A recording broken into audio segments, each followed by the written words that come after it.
Spaghetti. Spaghetti noodle. Lasagna is spaghetti pizza, I think. No, it's spaghetti cake. Yes, spaghetti cake. Oh, yeah, Stupid. yeah. Spaghetti cake. Spaghetti cake. Spaghetti cake. Spaghetti pie. I'm on a roller coaster. Wait.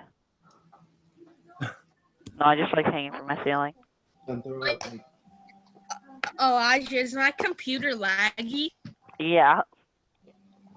It is. Australia. Australia. Is my All right. phone better? He's in Australia. Got something to take note. Australians be like. We are learning about freedom in the Belgian Congo. So if you look at a map of Africa,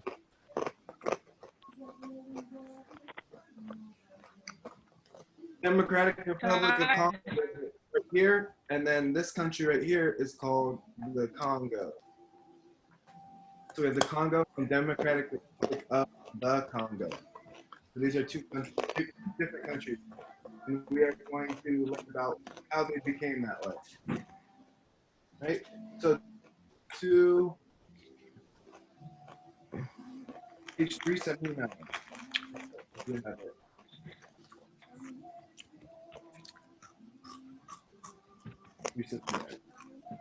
The freedom in the Belgian Congo. Across the Atlantic Ocean from South America, the countries of Africa were struggling to establish their own government. One by one, the countries that Europeans had created were throwing off European rule. One of these struggles for freedom took place in the Congo at the center of Africa. Almost 100 years before, King Leopold II of Belgium claimed Congo as his own personal property. So, King Leopold of Belgium, Belgium's a country in Europe, claimed Congo as his own property, right? He basically just said, all of this land is mine. It belongs to me. Is that illegal?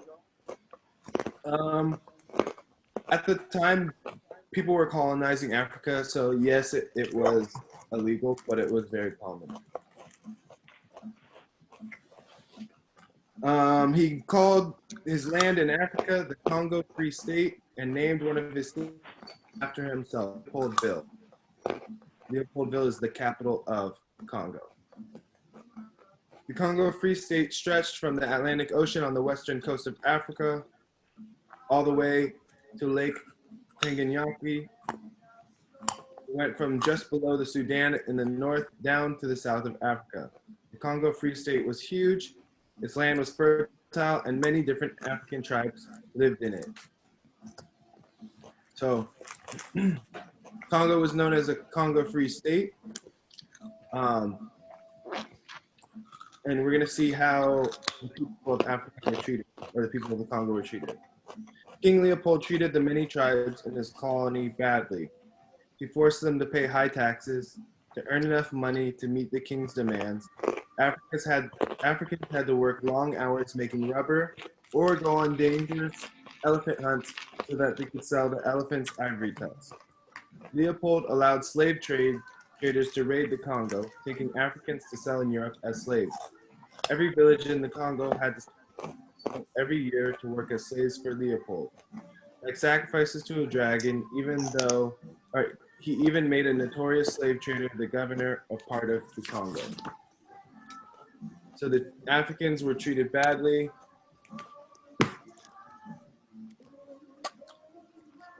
High taxes and no rights.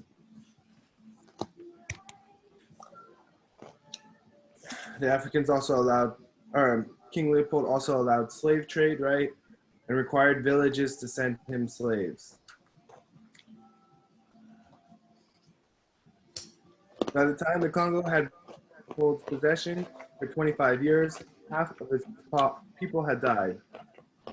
By 1908, many people, both in Belgium and in the rest of the world, were so indignant about the way that Congo had been treated that the officials in the Belgian government appointed a new governor of Congo and forced King Leopold to give up his personal claim to the land. So this guy, King Leopold, ended up killing half of the population of Congo under his rule. Can we get an F in the chat?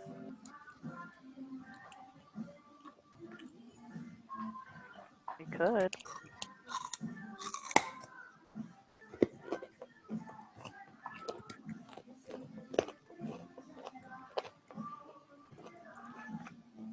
So he killed half of their population. He was such a bad leader that the rest of the government in Belgium forced him to give up his land. Life got to be a little bit better for the Africans of the Congo, who were no longer taxed quite so heavily or made to serve as slaves, but they weren't free. Like the blacks of South Africa, the African peoples of the Congos had to live separately from the whites. They couldn't study to be doctors, lawyers, or even tradesmen. They weren't allowed to leave the country to find a better life elsewhere. And so they weren't even allowed to leave their own country. In 1956, an African patriot named Patrice Lumumba wrote a petition to the Belgian government asking for more freedom for his country. Lumumba was from a small tribe known as the Batatelwa. So this guy, Patrice Lumumba, writes a petition to the Belgian government to get more freedom for Congo.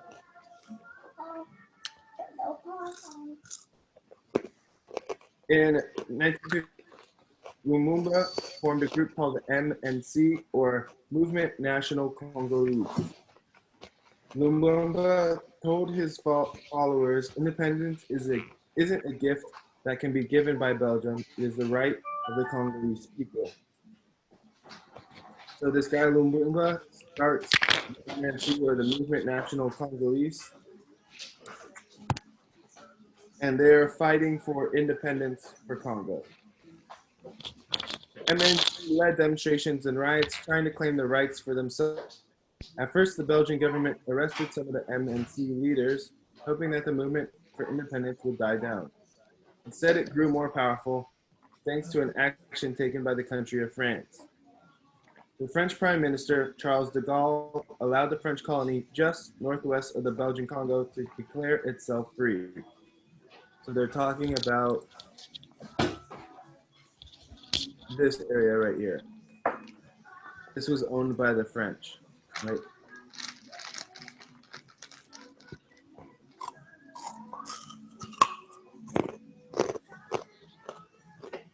The French Prime Minister allowed the French colony to join just northwest of the Belgian Congo to declare itself free. This area, known as the Congo-Brazzaville, was only separated from the Belgian Congo by a river. As a matter of fact, the capital city of Congo-Brazzaville was right across the river from the capital city of Belgian Congo, Leopoldville. Now the people of Leopoldville could look across the water and see free Africans. So this part was owned by the Dutch, and this part was owned by the French. This part was called Congo-Brazzaville, and this part was called the Belgian Congo. Right. So this part, the French part, was free. It became free. The French gave them their independence. This part, the Belgian part, was still didn't have their freedom. Again, Congolese leaders sent messages to Belgium asking for independence. When the Belgian government refused, riots broke out in Leopoldville. Belgian soldiers couldn't bring the mobs under control, even when more troops were sent from Belgium. When the Belgian government realized that the Congo was out of control, it agreed to give the Congo its independence. In 1960, the first Congolese election was held. It had been arranged so quickly that the people of Congo hadn't been able to form political parties or find much about candidates.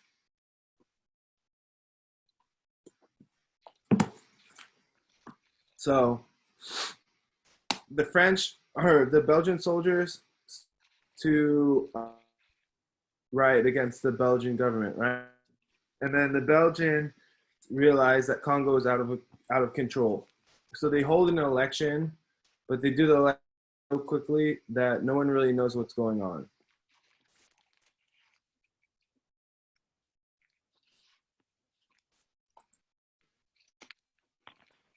Patrice Lumumba, the most well-known Congolese leader, was elected prime minister of the newly independent Congo. So this is the guy that started the MNC. So Lumumba becomes the prime minister of the newly formed Congo government. Patrice Lumumba, the most well-known Congolese leader, was elected prime minister for the newly independent Congo. In his speech to his people, he delivered the Congo's Independence Day address. "I salute you in the name of the Congolese government," he announced.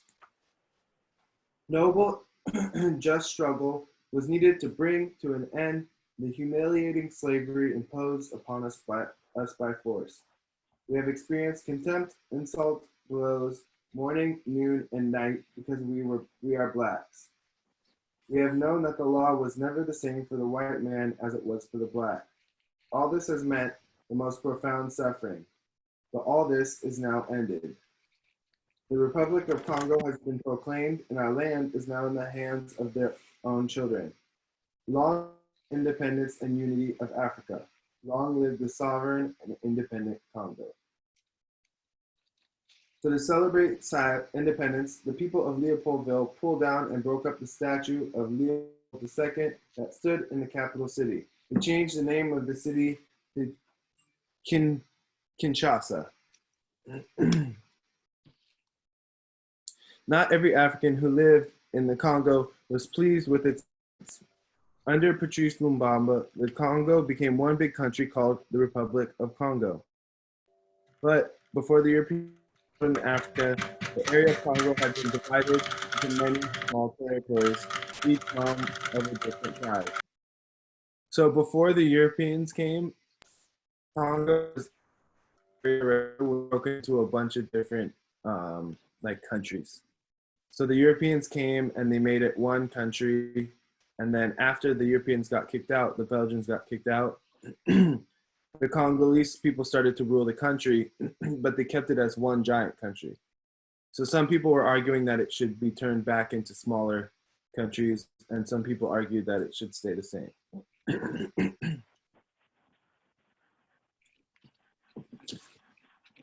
Mr. Jordan, Yes. can you make the text on the other thing bigger? Wait, are you writing this? Yes, you should be taking. Why do you have so many tabs open all the time? Because I'm teaching other classes too.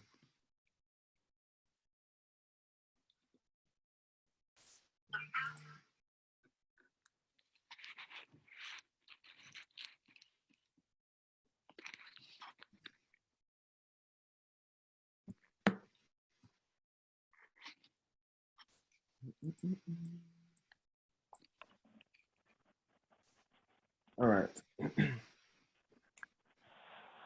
Not every African who lived in the Congo was pleased with independence. Under Patrice Lumumba, the Congo became what we call the Republic of Congo. But before the Europeans had settled in Africa, the area of the Congo had been divided into many small territories, each home of a different tribe. Now, many Africans thought that the Congo should go back to being many small independent states, each governed by its native tribe. Just 6 days after the election, the eastern part of the Congo declared itself independent from the big Republic of Congo. Patrice didn't want the eastern area known as Katanga to leave the Republic. His new government needed money to run the country properly, and the copper mines that provided Congo with most of its wealth lay in Katanga. So East Congo is known as Katanga. Katanga and the Congo fight. So basically what happens is the eastern part right here, there's a bunch of mines over here, and they mine copper. That's where Congo was getting a lot of its money. The eastern part over here decided that they didn't want to be part of the Congo anymore. So they told the Congo that they're going to separate, right? Mumbamba, the president, the leader of Congo, didn't like that because he was going to be upset that he's losing all of his money, right? Lumumba's government demanded that Katanga rejoin the republic. Katanga asked Belgium for soldiers to protect its new independence. Civil war broke out. Less than a year after becoming prime minister, Patrice Lumumba was captured by Katanga rebels and murdered. So, let's see.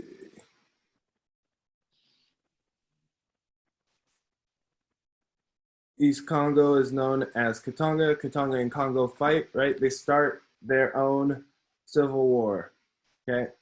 Can you scroll up The a bit? leader of the Congo, Patrice Lumumba, was captured by the Katanga rebels and murdered. Can you scroll up a bit?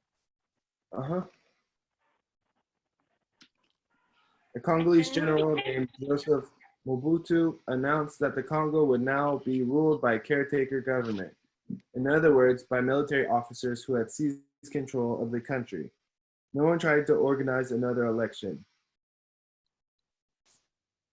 4 years later, Mobutu gave himself the title president. Still no election. So, after it comes to an end, the Congolese and the Katanga are fighting, right? And then the military seizes the country of Congo. So the military is basically the government, right? And this one guy, Joseph Mobutu, who's a general, he makes himself the president, right? So they didn't even have an election. He just made himself the president. Under Mobutu, the Congo was a totalitarian state. The Mobutu's own political party, the Popular Movement of the Revolution, was the only party allowed to take part in the government. He kept control of the country with his army, and he got some of the money he needed to run the Congo from the United States. Mobutu had promised the US that if Americans helped him out, he would keep the Congo from becoming a communist country. So Mobutu is able to get money for the Congo from the US basically by promising that they will never be a communist country. Mobutu ordered the Belgian names of the Congo and its cities changed to African names. The country became known by the African name Zaire. During Mobutu's rule, it was controlled by Africans, not by Europeans. But Mobutu, like many rulers, managed to keep his power by threatening his opponents. He arrested those who disagreed with him, accused his enemies of treason, and sent out spies to find out whether anyone was criticizing him. He even had a squad of special police called the Owls, who went out at night to drag people from their homes if Mobutu thought they were treated or they were a threat to his power. The people of Zaire were afraid to even say his name, in case someone might be listening. They called him Uncle Mo. Instead, under Mobutu, government officials took bribes to do their jobs. Policemen threatened to arrest innocent people unless they were given money. The Congo was free from European rule, but still wasn't free from tyranny and corruption. And so that's the end of the reading. So we're gonna watch a video on this, on Congo's independence. Hi, I'm John Green. Hello. Crash Course World History, and Hi, today John. we're going to talk about Congo. Mr. Green, Mr. Green, Hey, John. we're going to talk about Congo? Know me from the past, you idiot. That is a dance. However, your epic ignorance does indicate that perhaps we don't do a particularly good job when it comes to talking about African history in world history classes. Thank you, Mr. Green. So today we're going to look at what happened to the Congo after decolonization, but in particular what happened during the 1990s and early 2000s as Congo, or Zaire, or the Democratic Republic of Congo, was embroiled in what some people have called Africa's World War. European colonization in Africa was generally pretty, bad, but it was particularly terrible in the Congo. There's a great book about it called King Leopold's Ghost, which details the brutality of life under Leopold's Congo Free State and the international efforts to improve things there. Leopold essentially owned Congo. He ruled it as his private fiefdom from 1884 until 1906, when he was forced to turn over the colony to the Belgian government. From 1906 until independence in 1960, the territory was known as the Belgian Congo, and while the Belgians were far less brutal than Leopold's agents had been, life for the Congolese under Belgian rule was also not good. And then there was this sudden decolonization in the Congo, and in a lot of ways, the region was unprepared to become an independent state. Like, the Congo's new leaders didn't have much formal education or leadership experience. There weren't many trained experts in really anything. There were very few college graduates. No one had the skills to run an army or a government or an economy. To be clear, that wasn't the Congo's fault. It was because there weren't educational or leadership opportunities available to Congolese people. In 1965, a former army sergeant and journalist named Joseph MOBUTU staged a coup and seized control of the government. Now, he turned out to be a terrible leader, but in his first decade in charge, he did some good stuff. For instance, he hosted the Rumble in the Jungle, arguably the greatest heavyweight boxing match of all time between Lee and George Foreman, featuring the famous rope-a-dope. Stan says he did some actually important things and that boxing isn't actually important. Okay, from 1965 to 1975, Mobutu was able to build the economy based on this huge copper boom. And then he destroyed the economy by appropriating most of the local businesses and turning them over to cronies. He built the first hydroelectric dam in the region, as well as hospitals, and most importantly for his rule, a state television system that could broadcast pageantry that celebrated Mobutu and his family. Mobutu also changed the name of the country in 1971 from Congo to Zaire, and he changed many colonial cities like LEOPOLD became Kinshasa, Stanleyville became Kisangani, Elizabethville became Lubumbashi, and initially was seen as a positive by many Congolese, but pretty early on, it became clear that this wasn't going to be like a peaceful, open government. And Mobutu Zaire was also really corrupt. Like, the underlying source of Mobutu's power was his ability to grant favors to his friends, a strategy known as clientelism or cronyism, and Mobutu was great at it. And in order to keep his cronies happy, Mobutu Treasury again and again. He actually stymied development in order to get more foreign aid, which he then used as an alternative source of income. And then there was this huge crash of commodity prices, including copper, that followed the Vietnam War, and that plunged Zaire into debt. In 1975, Zaire's foreign debt totaled $887. The next year, the IMF launched its first stabilization plan for Zaire, a loan of $47 million. In exchange for that loan, Mobutu agreed to cut public spending, devalue the currency, raise taxes, and put the country's financial house in order. Needless to say, that did not happen. There was a need for more and more and more loans, and by 1990, Zaire's total national debt topped out at $10 billion. But even as Mobutu drove Zaire into decline, there were no serious challenges to his power because opposition was incredibly risky. Critics of the regime faced arrest, torture, exile, at times murder, and in the end, it was outside forces that forced Mobutu from power. So the Rwandan genocide of 1994 is familiar to many Americans, often as an example of the impotence of America in the face of post-Cold War problems, and also because it was horrific. But less well known is the role that these events played in the disintegration of the Congo. So conflict in Rwanda between Hutu and Tutsi people probably predates Rwanda's independence from Belgium in 1962. But the path to genocide began in 1990 when the Tutsi-led Rwandan Patriotic Front began to cross the border into Rwanda from their bases in Uganda. Between 1990 and 1994, approximately 20,000 people were killed and 1.5 million displaced in this conflict. And then before the plain Rwanda's Hutu president and Rwandan Hutus began to murder Tutsis, between 800,000 and 1 million people in 3 months. This did not stop the Patriotic Front, which in fact increased its attacks on Rwanda, and then under leader Paul Kagame, they succeeded in taking over the country, leading to more than 2 million people fleeing, most of them to eastern Zaire. Almost 850,000 people refugee camps around the city of Goma. Kagame desperately wanted to hold the Hutus living in those refugee camps accountable for crimes against Tutsis, but in order to do that, he would have to invade a sovereign territory. So he helped to set up the Alliance de Forces Démocratiques pour la Libération, and yes, I did take 3 years of high school French. The AFDL, or AFDL for us French speakers, was made up of Zairians and would do the dirty work of killing Hutu refugees for Kagame, and to outside eyes, it would appear to be a domestic uprising against Mobutu. So on May 29, 1997, the victorious AFDL leader Laurent Kabila was sworn in as president of the newly renamed Democratic Republic of Congo. MOBUTU fled to Morocco and died there 4 months later. And that's where the story should end, with the fall of the dictator and the rise of a new nation that lives up to the democratic in its name. But that did not happen. Between 1997 and 2000, everything in the Congo fell apart further into chaos. Really laggy. Kabila's rapid conquest of Zaire and the ouster of Mobutu, along with the hundreds of thousands of Rwandan refugees, was what some call the First Congo War. The Second Congo War was the revolt against Kabila that lasted from 1998 to 2002. Kabila proved inept and authoritarian and an astonishingly poor head of state, but his biggest mistake was expelling the Rwandans who had helped put him into power, which is what started the Second Congo War. Like a lot of conflicts, this isn't a straightforward good versus evil thing, and it's also not a thing with just two sides. There are also a lot of initialisms involved, which makes it a little bit hard to follow, but its basic contours are relatively straightforward. Let's go to the thought bubble. So Rwanda invaded the Congo and nearly took Kinshasa, but Kabila was able to put together a coalition of other countries that saw Uganda, and Burundi as a threat. This coalition, which included Angola and Namibia, stopped the Rwandan advance and the fighting, leading to the Lusaka peace agreement, which, as you might suspect,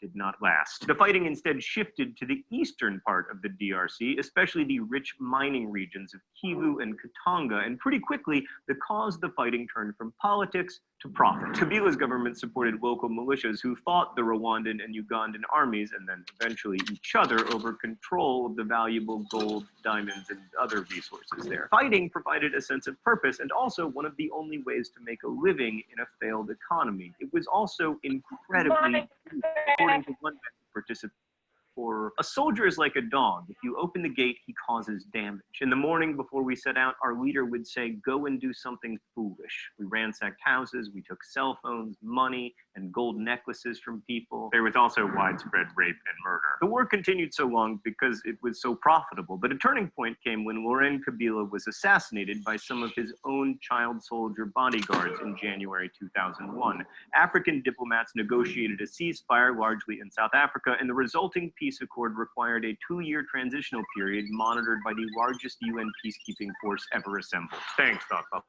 This transitional government continued the Congolese pattern of corruption. According to historian David Van Rybrook, they emulated the abuses of Mobutuism with a zeal that would have startled Mobutu himself. In the absence of an effective central government, nonprofit organizations and local civil society agencies, including Pentecostal churches, stepped in to provide some of the services that governments usually provide. And then on July 30th, 2006, the Democratic Republic of Congo held elections for president and parliament. Now, no single presidential candidate won a majority, and in the runoff election on December 6th, Joseph Kabila, son of Laurent, became Congo's first democratically elected president since 1960. What kind of democracy elects family dynasties? The Adams, the Roosevelts, the Bushes. We tried to do the Kennedys, but He they saw kept his hitting gas the bill. Sorry, this isn't a particularly funny episode. Even the jokes are dismal. The DRC created a new constitution with checks and balances, a new parliament, and a constitutional court. On paper, it looked good, but Kabila proved to be a ruler in his father's mold. He used violence to silence his main rival and had little control over most of his soldiers. The parliament voted salary increases for themselves while shirking most of the other responsibilities of governing. By 2009, only 5 countries scored lower than the DRC in the UN Human Development Index. Today, 30% of the population is illiterate and 54% have no access to clean drinking water. Now, for many Westerners, this is continued proof of Congo's backwardness, perhaps even hopelessness. And it's true that this region has had tremendous struggles in the 50 years since Europe left more or less overnight, having created an infrastructure that was designed not for a nation state, but for a colony whose resources were to be extracted for the wealth of the colonizer. But there is a new player in the world of international economic development, China. And this is one of the most interesting stories in the world today. Initially, the first Chinese investors in the DRC were private traders willing to gamble on the Wild West aspects of Congolese capitalism. But in 2007, the DRC negotiated a huge deal with the People's Republic of China. China would invest $9 billion in the DRC's infrastructure in return for future revenue from DRC resources. Now, to many, this looks a lot like neocolonialism. We'll help build your country if only we can extract your resources. But at least so far, the biggest complaints have come not from the Congolese people, but from the IMF and other Western financial institutions that stand to lose the only leverage over the DRC that they still possess. So this is a very complicated relationship. Like, for instance, Congolese women are taking advantage of new commercial relationships with China to start their own businesses. And that's really cool. On the other hand, cheap Chinese textiles are destroying local manufacture in the DRC, just as they are almost everywhere. And it's far too soon to say whether this is going to be great for the people of the DRC or will be just another example of large powers using less powerful countries as like pawns in some big geopolitical game. Americans tend to have very negative views about Africa, which they tend to imagine very monolithically. But Africa is huge, and it is also hugely diverse. 7 of the 10 fastest growing nations in the world are in Africa. The DRC is not one of them, precisely because of the instability that it has seen in the last 50 years. This is one of the largest nations in Africa, probably the richest in natural resources. It's a massive Chinese investment, which will one of the most important stories in coming decades, and it's played a pivotal role in sub-Saharan African history in the last 50 years. Conflicts in the DRC also led to the largest UN peacekeeping intervention to date, the first joint European Union military action, and the first arrests and trials of the International Criminal Court. So this is a vital place in the world to understand and to study and to pay attention to. The events of the past 50 years in this part of the world are important for Congolese people who have suffered through them, but they're also important for the rest of us. As David Van Rybroek argues, Congolese history has helped to determine and form the history of the world. Thanks for watching. I'll see you next week. Crash Course is filmed here in the Chad and Stacey Emicold studio in He Indianapolis. had like a monotone voice to me. Oh yeah, but I didn't ask. Which is a magazine and bookstore dedicated to poetry Hey, and Boomer. literature. You can check them out at the link in Doobadoo. Thanks to all of our subscribers, and thanks to you for watching. As we say in my hometown, don't forget to be awesome. Elijah, when you talk, it sounds like you have a robot voice. Why? Go ahead and copy these notes down if you have not. Mr. Jordan, I have a really bad joke that I want to say. Is it appropriate? It's not. No? Don't let him say it. Hear it on here. I'm sorry. Can you put that into the chat? No, because then I can see it. Mr. Jordan, Yes. can I show you my fun dip? Yeah. That's a fire hazard. The fire hazard? Yeah. Can you put the Google document into the chat? Yes.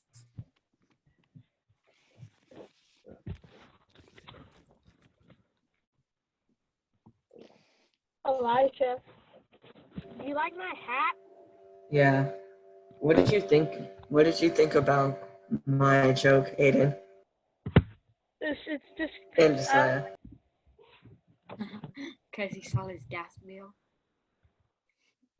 Yup.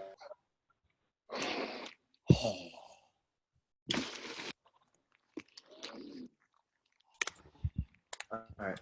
I put it in the chat for you guys. What's that link? Oh. Ooh.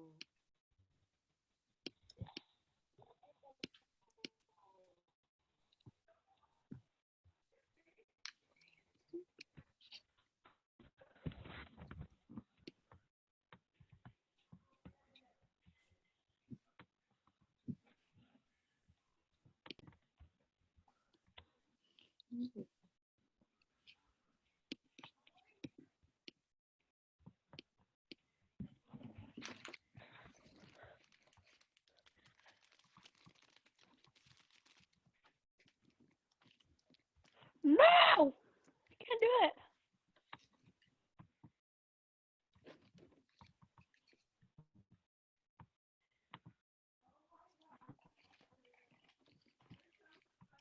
No!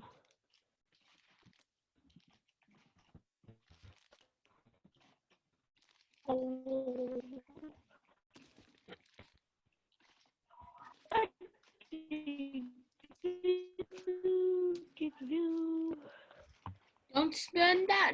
Don't say that joke on a Jewish campus, Elijah. Wait till you get home.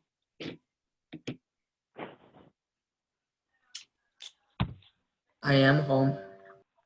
No, you're not. We're at school. Okay, Boomer. Yeah, we're at school at home. Then don't bring out your airsoft gun when you're at school. Right? Elijah, Yeah, I I'm saw that. coronavirus ready. I'm coronavirus ready.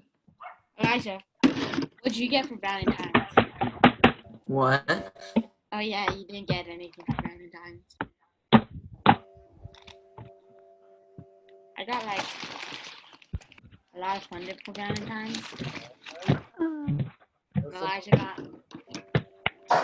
Did got we a bad ask? Jacksonville joke. Did I ask?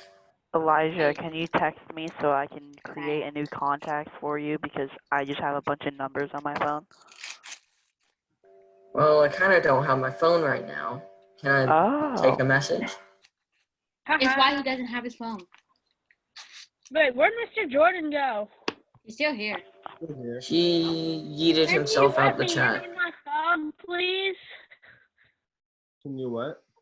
Can you let me in on my phone? Like, I tried to join on my phone. You're gonna join on your why are you joining on your phone?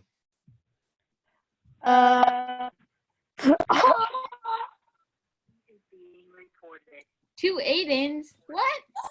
Echo. Oh my. One of them has a Bonnie in the background. Y'all like this? Elijah's a baby. When you find out your parents Nice are your baby cousins. picture, Elijah. When you find out your baby, when you find out your parents are your cousins. When your parents are your cousins? You mean when your parents are cousins? When you find out your parents are your cousins? It's not how it works, Elijah.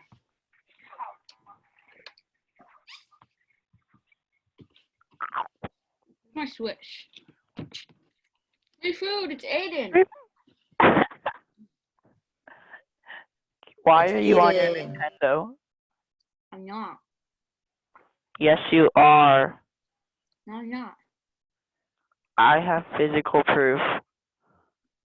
I have a brain and I can tell that he isn't. It is definitely not a Nintendo Switch, no. See, look, it's Frank. Yeah, listen to me. Yeah, let's just play Fortnite. I could literally close I just this cranked 90. and play. Nothing else. Elijah, watch me crank 90. You can share your screen. Why don't you? and crank it. Elijah, why don't you play Fortnite anymore? Because my mom lost my PC cord. Why do you need a PC cord to play Fortnite? Because it's called a power cord, dingus. You guys play Fortnite? Yeah. Nobody asked for your opinion, Chris. Yeah, Chris. Jeez, why are you being so mean? Fortnite, like, bruh. What Liab said.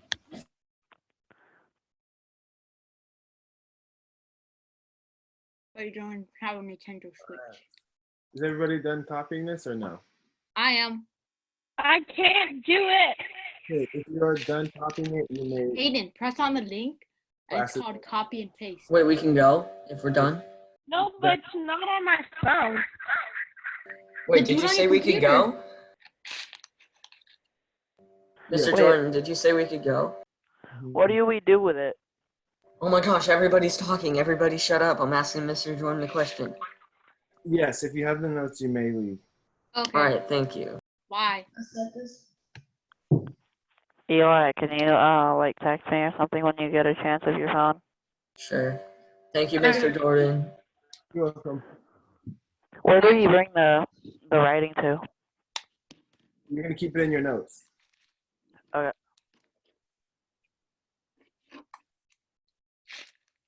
What if you already took notes? Ah, If you already took the notes, then you're done.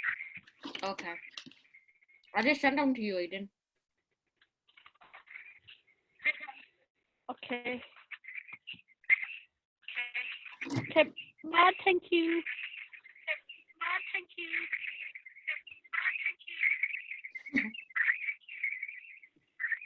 What the heck? God, doing that?